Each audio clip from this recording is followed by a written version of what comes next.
Thanks, Kevin. Great to be here. Very excited to do Big Ten Media Day here at Lucas Oil. We love Indianapolis, and we have 3 players here today. Very excited to have these guys here. Thayer Munford, who's getting his degree this summer. Came back. Had an opportunity to go to the NFL, came back. It's meant a lot to us. He's done a great job in the offseason. He's had a great career already at Ohio State and came back to leave a legacy behind. So excited that Thayer's here. Zach Harrison's here as well. Zach's had an unbelievable offseason, a psychology major, and about to have a great season for us. And Jeremy Rucker is here in place of Chris Olave. Chris is getting his 2nd vaccine shot here this weekend, and so we decided to have him stay back in Columbus. But Jeremy's here in his place. He's also getting his degree this summer, and Jeremy decided to come back as well. Had an opportunity to go into the NFL draft, and did some great things for us last year. Had some big catches for us, and excited to see what he does for us this season. We're really excited to get back to normal here. Spring was very, very important for our team. We have counted 45 guys on our team that are in their 1st or 2nd year, and they missed over 1,000 snaps last year. They missed 6 games and didn't have a spring practice the year before. So because of that, fundamentals is something that we spent a long time working on this spring, a really heavy emphasis. And then as we headed into the summer, it's been an unbelievable opportunity for our team to really work on the leadership and the development of our team physically, but also in accountability. And that's where Mick Marotti and his staff do a great job. And really for the players to get away and find their own voice and find their own chemistry has been really good this summer. But as we head into preseason camp, this is something that is going to be very, very important for us because we start right away. And I think the easy thing to do is coming off of last year is to focus on what happened in the game at the end of the year?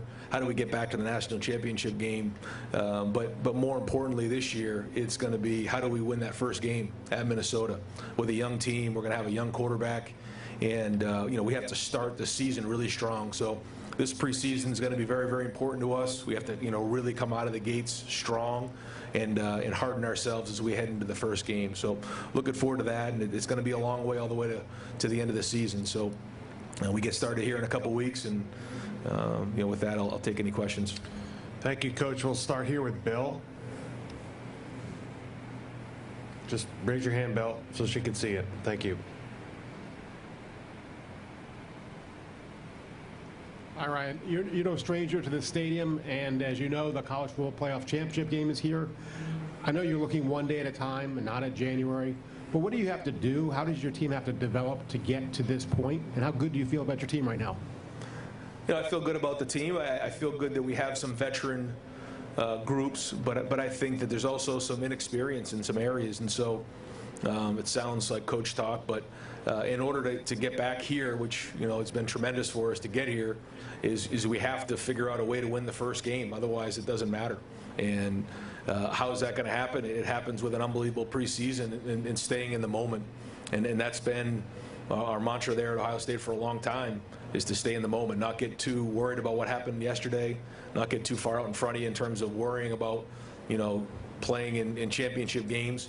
You got to do a great job of maximizing the day. And if we can just stay on that focus, we're going to have a chance to play in some championship games. But yeah, I mean, when you look at the youth that we have at linebacker, you look at our youth at quarterback, that's something that we got to make sure we're doing a great job of addressing. But we also have really good players around it. We have really good depth on defense, the D-line. Our secondary has more depth now than it's had in a while. And then on offense, I feel like we have pretty good depth at all the other positions. We'll go to your right, Matt. Hi, Coach. Matt Kennedy, Minnesota Daily. How do you guys on defense with such a young squad plan on trying to stop Minnesota's experienced run game in the first week with 5 Gopher offensive linemen returning and a great running back in Mo Ibrahim? Yeah, I mean, I think when you look at Minnesota, they have one of the most experienced and veteran teams there is in the country. So it's going to be a major challenge for us going on the road. We haven't played in front of fans in a long time, so it is a huge challenge. The good news is we're not that young up front. we do have really good depth in the D-line. A lot of guys coming back: Haskell Garrett, Zach Harrison, Tyreek Smith, Antoine Jackson, Teron Vincent. And, so we're as deep as we've been in the D-line. That's good. We're young at linebacker. But it was good to see some of the younger guys play well in the playoffs last year. When you look at what Lathan Ransom did at safety and Josh Proctor did for us, Seven Banks had some really good games for us last year as well. And so, although we're young, we do have more depth there. And so, like you said, it's going to be a challenge. So that's why this preseason is going to be a really hard preseason for us. Stay in the same section. Jay Stevens, Locked On Podcast Network. How did the abnormal way to prepare for last season help you alter and improve the preparation for this season? Well, one of the things we missed was routine. In a routine game, I think coaches, players, the whole program strives on routine, and getting back into that routine is what we missed desperately. So I think it's more of that. Is just, I don't think we all really appreciated how much we missed the routine until it was gone, and every week it was something new. And we're kind of tired of living day to day that way and not knowing at least what the routine is going to be on a weekly basis. So getting back into a normal game week where you have your Sunday, Monday, Tuesday, Wednesday all the way up into the game is something that we're really looking forward to. And I think it's more of that than anything else. To your left, 10 o'clock. To your left. Nathan Baird, Cleveland.com. Obviously, last season was pretty disrupted by the COVID situation for Ohio State.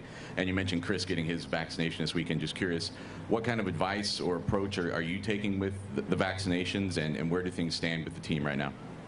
Yeah, I mean, the majority of our team is vaccinated. It's one of those things where I think you really have to take a look at, there's certain risks. There's certain risks with everything. I think there's risks with the virus. There's risks with the vaccine. There's risks with testing positive. There's risks with, contact tracing, not being able to play. And we've left that up to the players, and we try to do everything we can to educate them with our medical people, sports medicine, but I feel like we're in a pretty good place. I think the majority of our guys have been vaccinated, and a few more are continuing to get vaccinated. And I know it's something that's unique to each guy, and we've kind of left it up to them. And keep rolling up front with 24/7. Hey, Ryan, Dave Biddle from 24/7 Sports. I want to ask you about the interior of your offensive line. Do you expect some good position battles there in camp? And specifically, who do you think is going to be your starting center? Yeah, so in the D-line, we roll the guys. Larry's done a great job of that over the years. O-line. Okay, yeah, O-line. Yeah, interior offensive line. Yeah, well, yeah, that's going to be a good battle there. I think Harry comes back. Harry Miller played in his second year. Very hard to do at Ohio State. And, he's come back. He's, really changed his body, had surgery on his shoulder. Looks great. He's had a really good offseason. Paris Johnson is moved in from tackle and done a really good job, embraced that role. Really proud of the way he's embraced that role. This is one of the top defensive linemen in the entire country. Decides he wants to play guard right now, which ultimately is going to really help him in his versatility and his value down the road. But then you also have guys like Luke Whippler is in there, Matt Jones, Josh Fryer, Enoch Viamahe. The good news is, like you said, we have a few guys in there, and if they all deserve to play, we will roll those guys. And so, some of those guys had to play in the Michigan State game when we lost all those guys. Some guys had to step up in a big way and did. So, some of them did play. Like Harry didn't play in the spring, so. We'll have to, once we get them all in there, we'll have to figure that part of it out. But even at tackle, DeJuan Jones did some really good things for us as well, and Nick's coming off of a little bit of an injury there. So there's some good versatility that we have. We got to find the best five and go from there. All the way on your left. Ryan, Tim May, Letterman Row. I was just wondering, you saw where Nick Saban said that Bryce Young is probably going to be upwards of $1 million in endorsements, et cetera, with the same image and likeness. I'm just wondering, are you costing one of your three guys money now, delaying naming him the starter, and where are you in that process? And what would the starting quarterback at Ohio State be worth, you think, on the open market?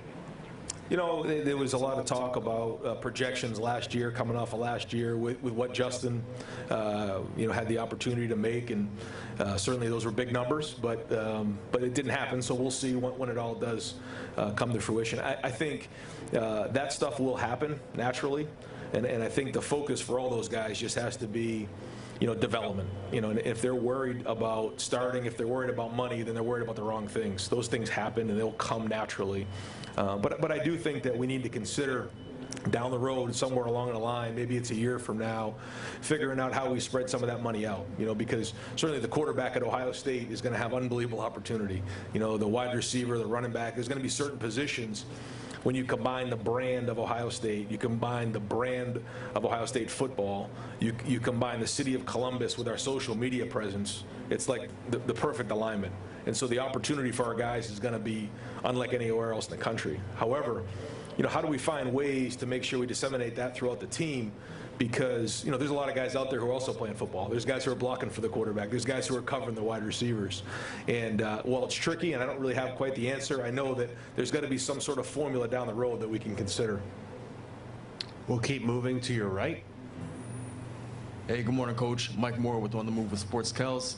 And let's just say for the past 10 years, man, your success at Ohio State has been unbelievable. So with getting these top-tier recruits from high school, bring them to the next level, still having the same success, how do you go about in the locker room and on the field keeping these kids hungry and humble and kind of managing egos at the same time and keeping that winning culture? I think it starts with recruiting the right people. And I think recruiting in an honest manner where you tell them exactly the way it's going to be when they get here is very, very important. I think that if you recruit them a certain way, but then when they get here, it changes, that's when you can foster hard feelings. We tell them that there's nothing guaranteed. You're going to compete at the highest level. If you can make it Ohio State, you can make it anywhere. And guys who are highly competitive, that's what they want. They want it hard. I've talked to some of our freshmen who got in here just recently in the last couple months, and I ask them how they like the program, how do they like the strength and conditioning in the summer program. They go, it's hard, but that's why we came here. And that's what we tell them in recruiting. And if that's what they want and that's what they want to embrace, then they come here. For somebody who wants to just, hey, you're going to get on the field and play right away, this isn't the place for you. Now, for a lot of guys, they do play early. You're going to see a lot of our guys play as freshmen this year, but that's because they earned it. And I think if we recruit those type of people and those type of families, we'll continue to build this competitive environment. We'll move next door. Hey, Coach, J.L. Curvin, Indy Star. You just talked about how you're recruiting and how much that plays a big role in the youth of your team. But as you look through camp, what are those signs of maturity that you're looking for to sort of show you that you're on the right track? Yeah, that's a great question. I talked to our leadership council this week, and we talked about just random acts of leadership where in order to be a leader, you have to have different styles. And one of the styles that's the hardest for our generation is that one where you have to get in someone's face and challenge them. And so we try to create those type of conflict environments in practice, in workouts. Mick Marotti's the best in the business at it. And when guys can step up and speak out and have a voice in front of the team with leadership, and the first time it happens isn't when you're down by a score at halftime in front of the locker room where we have to rally the troops together. It happens in practice, it happens in workouts, and when we see those type of things, that's when we know we're taking the next step in terms of maturity, because there's the last few times we've been in the stadium right here, we've been down at halftime, and we had to come out in the second half and play really, really well, and the reason that happened was because of the leadership of our team. In the middle with Bill. Coach Bill Bender, Sporting News. Obviously, this recruiting cycle, you brought in 2 more 5-star defensive linemen in Jack and JT. I mean, you kind of started to answer it earlier, but what are the expectations for those guys in a group that pretty loaded on that side, or that defensive line that you have there? Yeah, it's highly competitive. We roll guys. Larry Johnson loves to roll defensive linemen, so they're all going to play. And, Jack and JT are in 2 different situations. Jack came in January and put on a bunch of weight. He looks great. He's had a really good offseason. JT just got there, and so it's going to be a little bit of a different lead into the season for him, but it's a long way to January. And so both of them are going to play, and hopefully they play a lot. We'll move over to your right. Coach, Jim Dominic, WMTR, Archbold, Ohio. What's the difficulty in a program such as yours, with the transfer rule changing where kids can leave immediately, particularly with the great numbers of top athletes that Ohio State recruits? Do you have some difficulty? Do you have some idea of some difficulty with that? Some kids have already left. Yeah, it's inevitable that the guys are going to leave. However, I think that when you recruit the right type of people when you recruit in a transparent manner and you're as honest as you can possibly be, then that's the best way to manage it. And I think that when you bring in great people who understand what it is, that there's going to be good days, there's going to be bad days. One of the things I tell recruits when they sit on my couch is, you know, it isn't always going to be great. You're going to wake up one day and ask yourself, why the heck did I come to Ohio State? I hate football. I said, how's that for recruiting? But that's the truth. And if they understand that coming in, that there's going to be bad days, there's going to be hard days, but if you choose Ohio State for the right reasons, then you'll see it through to the end of your graduation. However, there's going to be other situations. You know, Joe Burrow's a great example of that. Joe got his degree from Ohio State. You know, Dwayne ended up being the quarterback. He went on and had an unbelievable career and still does today. So it's changed the landscape of college football, but I think what it's you know, really you know, forced all recruits to do, or excuse me, all you know, college coaches to do, is recruit in a transparent manner so that they're straightforward and tell them exactly what they're going to get when they get there. It's not always perfect, but that's our philosophy. And we'll close here with Ryan. Coach, Ryan Saline from Greater Than the Game. With what Haskell Garrett went through last offseason, what impact did that have on the team and his leadership, like, moving forward? Very unique situation what Haskell went through. I think it makes you realize, and I think it made him realize that, you know, in one day your whole life can change forever. And to see the way he's responded, very proud of him, proud of the way he played last season, and hopefully he can now even take the next step. But what a great story of somebody that had almost all of it taken away, but then turned that leaf over and had a great season, and hopefully he'll have another one this year.